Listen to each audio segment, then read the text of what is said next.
Bismillahirrahmanirrahim नहमदुहु व नसल्ली व नसल्लिमु अला रसूलिहिल करीम। बिस्मिल्लाह शरीफ का ये नहायत ही मशहूर व मारूफ़ तरीक़ा जो मैं बताने जा रहा हूँ, क़ज़ाए हाजात के लिए मुजर्रब मुजर्रब मुजर्रब है और बेशुमार बुज़ुर्गों ने इसे अपने मामूलात में नक़ल किया है और ये तीर बाहिदफ़ है, बहुत बेहतरीन और बहुत आला।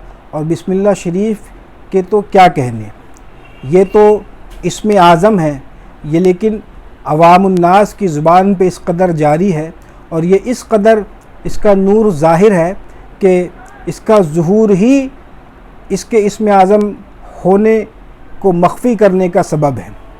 जैसा कि हुज़ूर मुफ्ती आज़म हिंद के नात का एक शेर है कि हुस्न तो ज़ाहिर है, पर्दा है अपनी आँख पर, ख़ुद तजल्ली आप ही पर्दा है रुए यार का।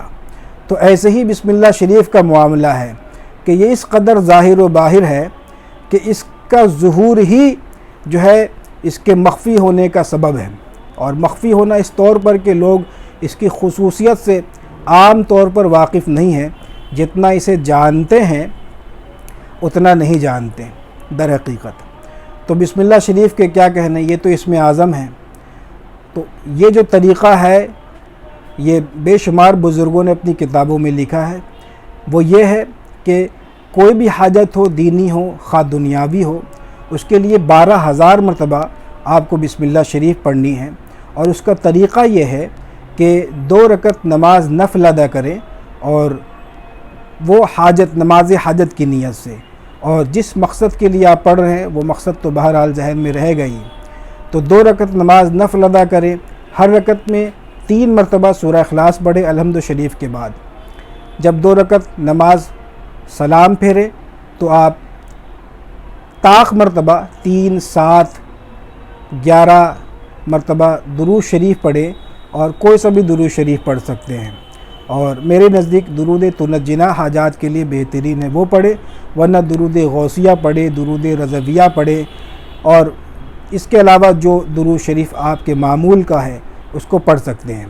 तो ताक़ मरतबा दुरूद शरीफ पढ़े और 1000 मरतबा बिस्मिल्लाहिर्रहमानिर्रहीम पढ़े, फिर ताक़ मरतबा दुरूद शरीफ पढ़े, फिर खड़े हो जाए मुसल्ले पे और 2 रकत नमाज फिर नफ़ल अदा करें, फिर उसके बाद सलाम फेरें और 1000 मरतबा बिस्मिल्लाह शरीफ पढ़ें।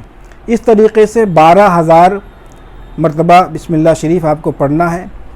और उसके बाद ये एक दिन ही आपको ये वजीफ़ा करना है, किसी भी दिन आप करें, जैसे कि जुमेरात के दिन कर लें, शब जुमा में कर लें, या जुमा के दिन जो है वो चाश के वक्त या इशराक के वक्त इसको आप पढ़ लें, तो ये बेहतरीन वक्त होता है इसके लिए। और ये जब आप ये कर लें तो ये फिर 19 दिन इंतज़ार करें उस हाजत के लिए जो आपने पढ़ा है।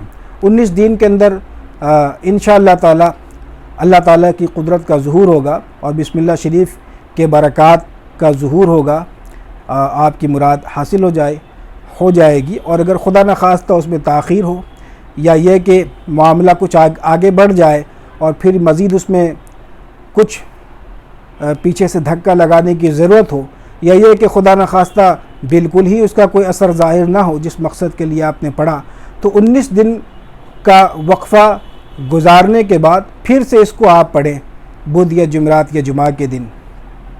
और इस तरीक़े से आप 19 दिन के वक्फ़े से इसको दोहराते रहें और अल्लाह तबारक व तआला की बारगाह में बिस्मिल्लाह शरीफ के वसीले से अपना अरीज़ा पेश करते रहें। इंशाअल्लाह तबारक व तआला आपके जैसे भी मसाइल होंगे वो बिस्मिल्लाह शरीफ की बरकत से हल हो जाएंगे। तो ये आप करें, ये हर कोई कर सकता है, इसमें किसी किस्म की इजाज़त वगैरह की हाजत नहीं है, ये कोई अमल के तौर पर नहीं है, बल्कि ये एक वजीफ़ा है, एक दुआ है और ये कोई भी कर सकता है। अल्लाह तबारक व तआला हम सबको तौफ़ीक़ दे और बिस्मिल्लाह शरीफ के बरक़ात से हम सबको माला माल फरमाए।